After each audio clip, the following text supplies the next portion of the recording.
Ayan guys, pauwi na sana kami, pero lahat namin yung sasakyan ng pinsang ko, ayan, binasag. Ayan guys, oh, binasag yan dito sa Ningnangan, sa Tabang.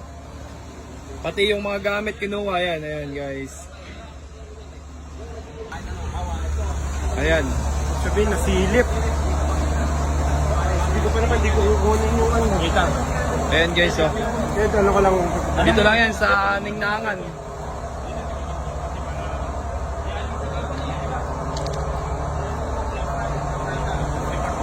Ayan guys, natin namin basag yung sasakyan ni Kuya Andy.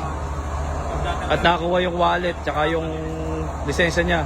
Kasama din yung mga ATM, ayan. Dito kami guys. Pauwi na lang kami, nagkaganito pa sa Ningnangan. Ayun, oh. Check na to, ang tumira nito sanay na sanay. Ayan guys.